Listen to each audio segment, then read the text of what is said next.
Welcome to the Deep Leadership Podcast. Today I'm joined by Susan Drumm. Susan is a CEO advisor and leadership coach with over 20 years of experience leading teams and senior executives to achieve their potential. She is the founder of Meritage Leadership, a leadership consulting firm. She's the author of a new upcoming book called The Leader's Playlist: Unleash the Power of Music and Neuroscience to Transform Your Leadership and Your Life. And I'm excited to talk to her about the idea of a leadership playlist. This is going to be very interesting. So, Susan, welcome to the show. Thank you so much. Great to be here with you. Well, it's so nice to meet you. And I am excited to talk about this because it's so interesting. And we've not talked about this at all in 150 episodes or so. So this is going to be very interesting. So first of all, you have a very interesting background. You have degrees in music and dramatic art, industrial management, and law. So tell us about your unique career path and how that led you into the world of leadership development. Yes, I do have a pretty eclectic background. I went to undergrad at Carnegie Mellon and studied industrial management, which was basically the business degree, and went from there to Harvard Law School. And what's interesting about law is it really hones your ability to make distinctions. In fact, the LSAT, its tests that to get into law school is really testing your aptitude to look at which of these things is not like the other. And the use case, though, for that skill is making distinctions in case law. But I would say in the work that I do now, it's really using that ability to make distinctions in mindset and hearing the particular viewpoints people may have and the limiting beliefs or assumptions. So I think it honed that ability to make distinctions. I went from there to BCG, the Boston Consulting Group, to do strategy consulting. I decided not to practice law. I kind of figured out this was not my path. I would not be happy working at a large law firm because I had quite a lot of loan debt coming out, and that was my option to pay it off. And I went into strategy consulting, and I found that was super helpful in everything I do because it's all based on your culture needs to support the strategy and vice versa. And really having that strategic management background helps a lot in the programs that we design. And from there, I went to work for NBC under GE's Six Sigma program. So I got a master black belt. I was a black belt and then a master black belt in Six Sigma. And in doing that work, I saw how you could try to measure the unmeasurable, right? And I really think in leadership, that's what we do, where people can't normally measure things. We've got all sorts of assessments to help them do so that they can have a better framework or understanding of where they stand in their leadership and where they have room to grow. And after all of that, that's when I went to drama school and I got a master's in acting at the London Academy of Music and Dramatic Art. It was sort of a weird career hiatus. People thought I was crazy that I was doing this. I think I thought I was crazy, but there was something drawing me to that. And I would say in doing leadership development, that's been one of the most powerful tools that we use because as an actor, you learn to really connect and be authentic with your fellow actor. But not only that, you have to learn to deal with the inner critic, because if you don't, you're going to be distracted by the person in the front row sneezing or, whatever may happen there. Right. And so you learn how to this ability to shift state. And I talk a lot about that in my book. And I think I leverage that in the work that I do. So it was really coming out of acting, and I kept thinking, God, there's got to be a way I could bring this to business. And that's when I discovered leadership development 20 years ago. And this was back when leadership development consulting, people didn't know what that was, but I found a boutique leadership development firm.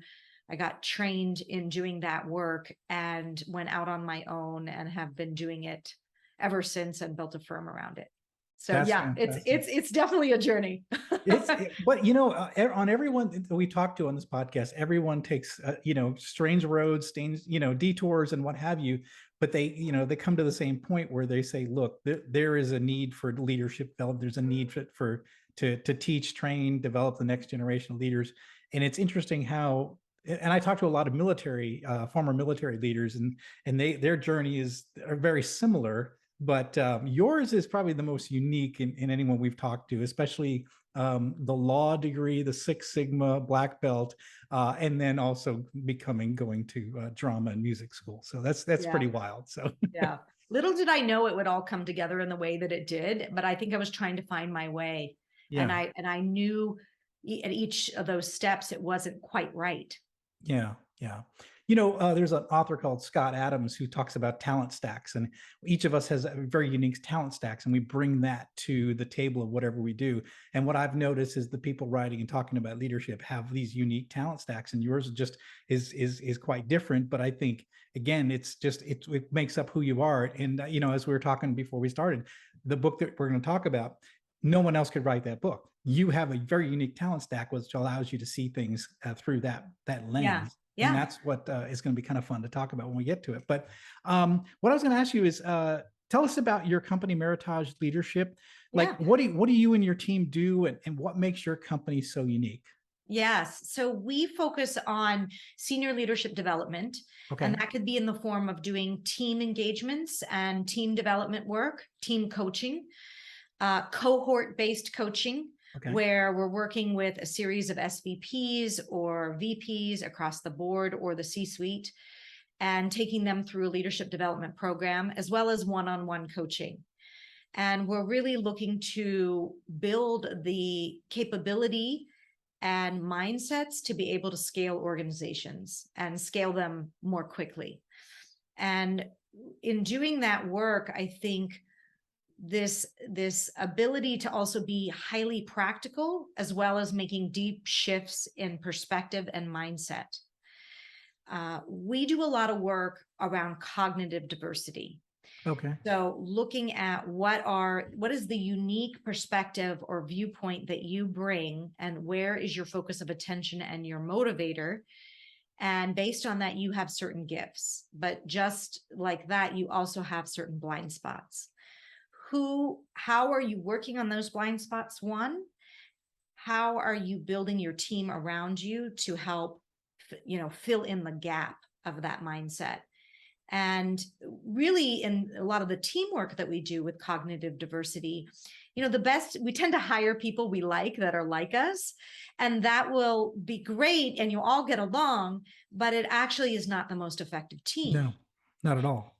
The more cognitively diverse team you have, the better results you'll produce, but also the greater conflict you're likely to have. So using some of Mm, the models that we have, it's like, how do we productively work through the conflict?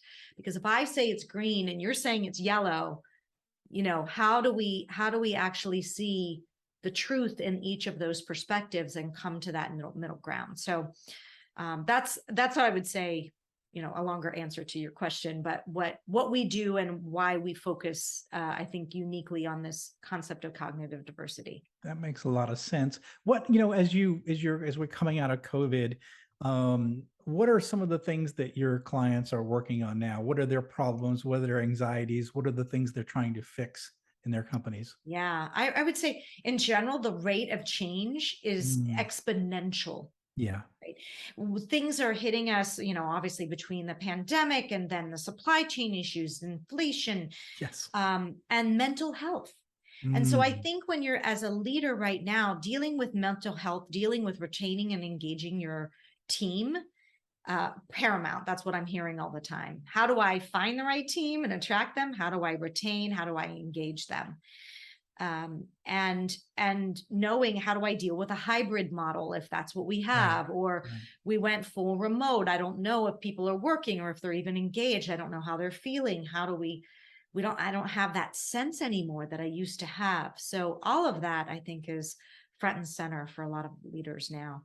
Yeah, so like you said, the rate of change is exponential. Change is always provides stress for an Yes. organization, right? Anytime you go through Yeah. change, we've gone through an incredible amount of change in the past 3 years, so it's not surprising to hear that's the kind of things they're facing, the things they're trying to solve, like attract and retain talent in this era where people can simply leave their jobs and there's no stigma attached to it anymore. Like it used to be, you want to keep a resume fairly solid, Yeah. long, but now it doesn't matter, no one, it doesn't seem to matter that much anymore. So employees, if they're not happy, or they're feeling like they're not, not really contributing or growing as a person, they're going to leave and go find the next job. So yeah, Yes. it's a big struggle. And so it sounds like a lot of the leaders you work with are going through some of the same challenges we've heard, from other people we've talked to. So Yes. same Yes. levels of stress that's out. Change creates challenge, and that's for Yeah. sure. Yes. Yes, for sure. One thing on your website,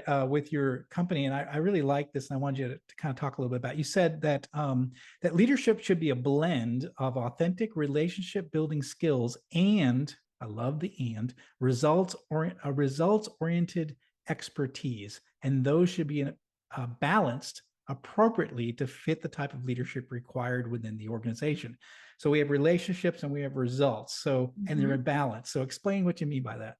Yeah, I think you need both the ability to build rapport and connect and form deep, warm connections, as well as the ability to achieve results, right? That's what Cool. you're there as a leader to do, to create outcomes that matter the most. And how leadership is doing that through others. If you're Mm. just going to do it yourself, then you're an independent contributor. You've got to do that through others. That's how scale happens.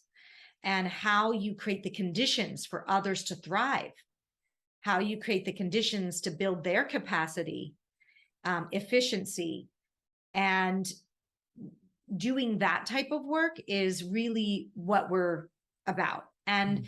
when I say I'm using those terms balanced and blended, because the name is from the Meritage wine or Meritage wine. Yes, I saw And that.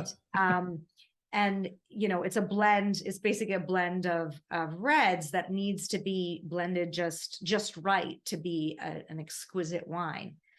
And I really view leadership that way as well, because I believe we all have strengths, but I've also seen leaders overuse those strengths to the Mm. point where they become liabilities. And so having the right balance between using your strength for good versus taking it too far. And I mean examples like you could be a really decisive leader. That's an excellent quality. Taken too far, too much of a good thing, you become pushy Mm. and you don't listen to other input and you become narrow in your focus. Now, in some leadership situations, it will call for that, and that's a good thing, but not in every situation. But Yeah. if you keep doubling down on that, you're basically using the wrong tool in the toolbox to get done what you need, but you don't know any better because that's the tool that you're really good at. It's been effective for years while you just Yeah. keep grabbing the same tool. Yeah. I Right. really like what you're talking about. I do like the idea of balance and the word and, it's relationship and results. And so some leaders I've seen are too relationships focused, and, they don't want to, they're the nice guy that doesn't want to, rock too much and everybody likes them. And the other side is the results only side, and that you're pushing to get results, but haven't built up rapport relationships with your employees. So it's a balance between the two of those things, and the and is the key word there. It's both of them, and it sounds like, Yes. I so that's one of the challenges I've seen in terms of just my experience in 22 years in corporate. I've seen people on heavy on one side or the other, and the people that balance them are the ones that are typically more effective. Mm-hmm. Mm-hmm. Yeah. Hmm. Exactly. Interesting. Exactly.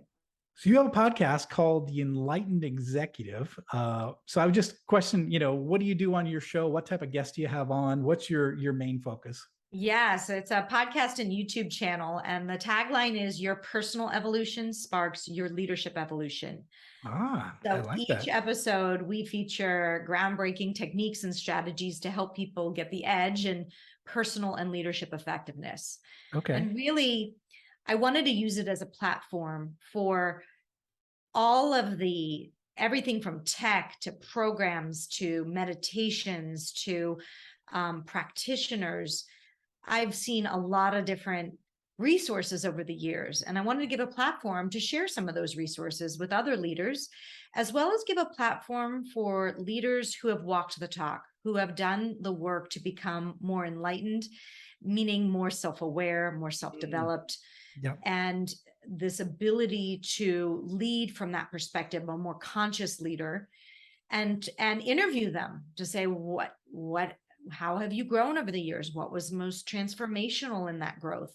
What do you know now that you didn't know back then?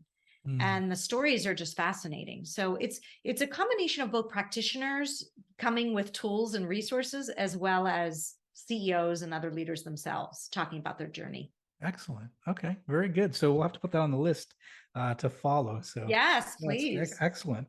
And I like the idea of enlightened means self-aware. That's one of the areas we talk a lot about. Is at least my experience, the people, the leaders that that maybe fall short of being great leaders are the ones that typically lack the self-awareness. So they don't Yeah. realize that they need development. I talk a lot about it. This is the people that typically consume leadership content, that are watching podcasts or listening to podcasts. They're watching YouTube channels, TED Talks, reading books. They are typically good leaders already trying to get better. It's the ones that are not very self-aware, that think that they know how to lead. They're the ones that are not consuming these leadership resources. And so, and I like what you're saying. So we want to talk to the enlightened leader. We wanted you to become an enlightened executive, right? Not Yes. and be Yes. self-aware, so that Yes. you're not burying your head in the sand thinking that you're good when you're not actually very good. So Yeah, yeah, exactly. that's great. Exactly. So let's talk about this new book, because I think it's wild. It's Yeah. called The Leader's Playlist, and it's unleashing the power of music and neuroscience to transform your leadership and your life. Tell us about the origin of this, and why did you feel the need to write such a unique book? Well, it was through my own experience of what worked for me. Ah, Um, where, I ask people to come with what's one area in life where you feel like you're bumping your head up against the ceiling and you see a recurring pattern, but you're not sure how to shift that. And everything I do, I really walk the talk. I have my own coaches, I go on retreats, and I was trying to make a breakthrough in my personal life. And but I kept finding myself stuck in a certain emotional pattern, which mm, I call the old playlist. mm, And it was the literal use of music that helped me shift and create a new neural pathway and make it happen more quickly. And I said, there's something here to this. And so I mm, started using this with clients, finding it was essentially like a brain hack to help them make the changes that they wanted to wanted to do. And I'm talking deep-seated changes, like the mm, the core things where um the core issues that seem to be constantly getting in your way, that you always get the feedback on, and you're like, oh yeah, I know I have this like challenge. That's what I wanted to find something to help unlock, and it was music. hmm. That is really interesting. So what is, if we call the leaders playlist, like you said, it's sort of it's a pattern, right? That we get stuck on. So what is this leaders playlist, and why is it like a ceiling sometimes to that we bump into to Yeah. help to prevent us from getting to our full potential?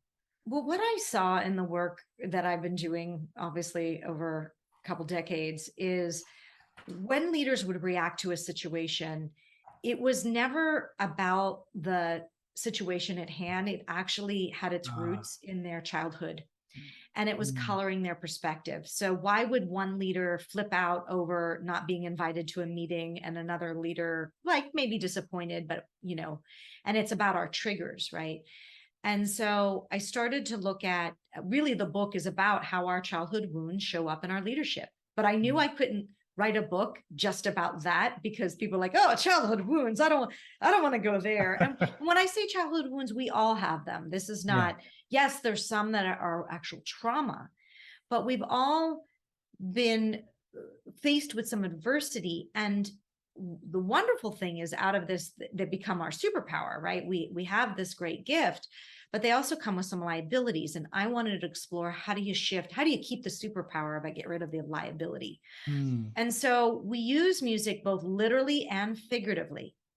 So figuratively is, you've got this background music playing, that is based from your childhood that colors how you see the world. Mm, And it is linked to a childhood wound, something that happened that you're either trying to overcome or make sure never happens again. It's sort of the monster you're running from.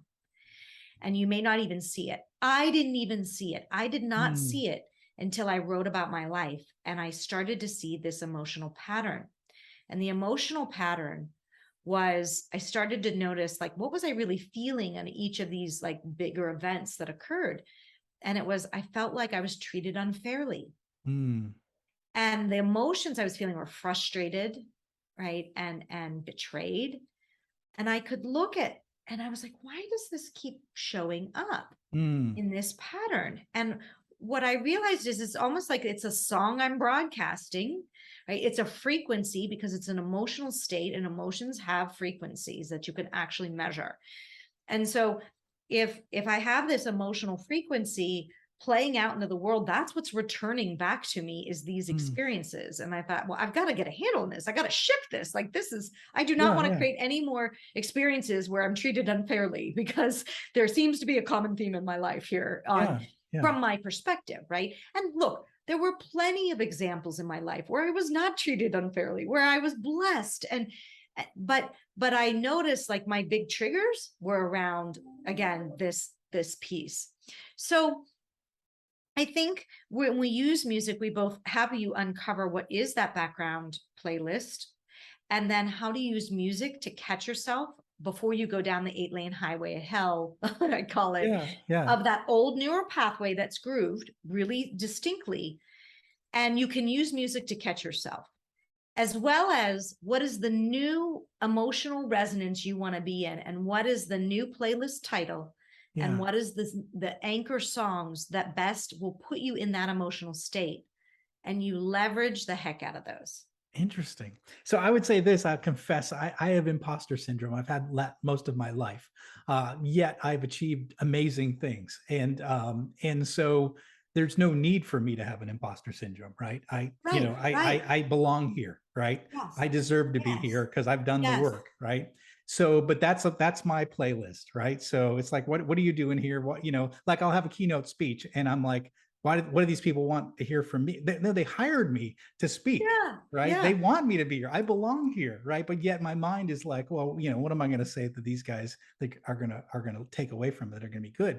So that's probably my playlist, right? So yeah. that sort of I bump into occasionally, and it's like you said, you're not even sure where or why you have it, but you have it, and Yes, you bump into it occasionally. You're like, where did that come from? yes, And yes. it's And interesting. so you So can use that music to shift your state on there. And the more you yeah, practice it, the more it becomes a deeper groove neural pathway that you can use, because music has this ability to light up all regions of the brain. It's okay, incredibly powerful. It's why Alzheimer's patients who are unresponsive, you put music on their favorite songs and they come alive.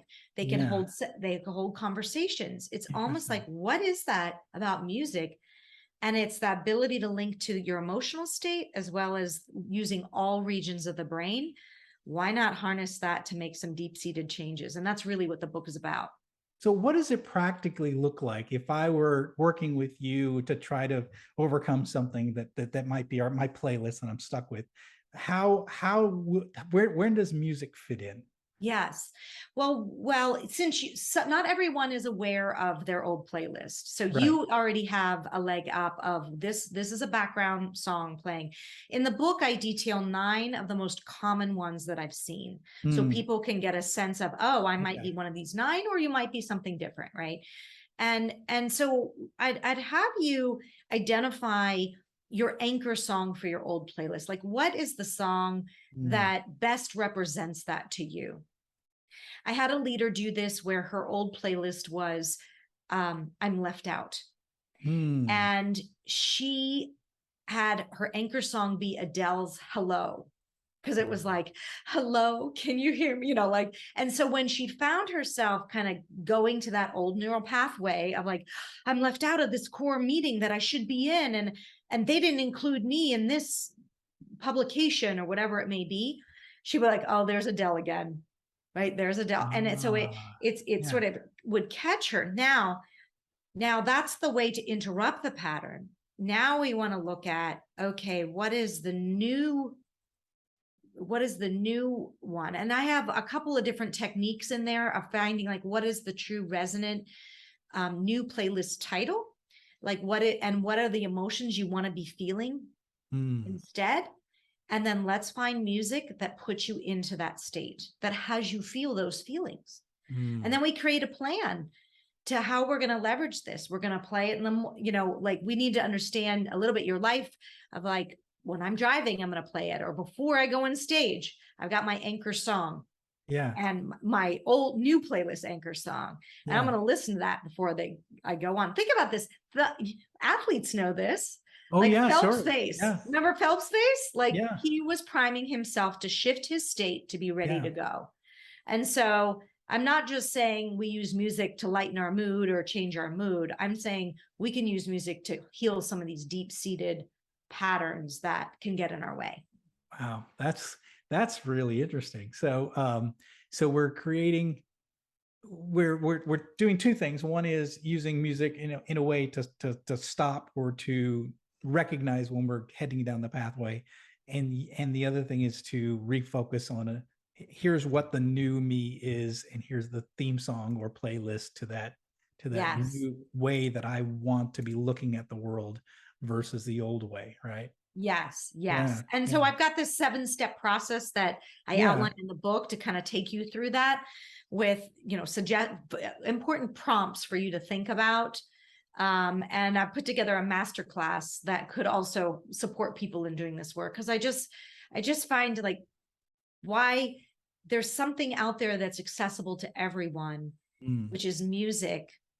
And we have only scratched the surface on the power of what it could do because of its influence on priming the neural landscape to create new neural pathways.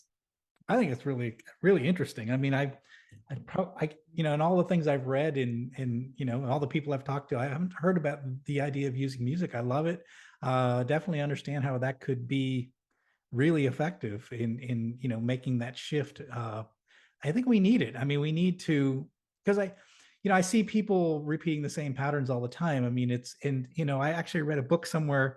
It might have been First Break All the Rules. It said people over 35 don't change. Like they have a pattern, and this is what you're talking about. They have a pattern. They don't change. And you're saying there is a way to change, but you've got to figure out what's your ceiling, what are you bumping up against, and Yeah. then how do you What's the shift that? pattern? Yeah. Yeah, how do Really you shift understand the that? pattern. Yeah, Mhm. I really think it's interesting. So when if as people read the book, when does it come out? It's later this year, right? October 18th. Okay, so pretty quick, pretty soon. And so as people read the book, what do you hope they come away with once they've read the book and they understand the techniques behind it? I think to take a deeper look in the mirror to understand that if there's something you're not liking that's happening on the external world, let's look to shift on what's going on internally. That you're broadcasting a message, whether you know it or not, around these patterns. And so, of course, life is going to continue to show up that way for you.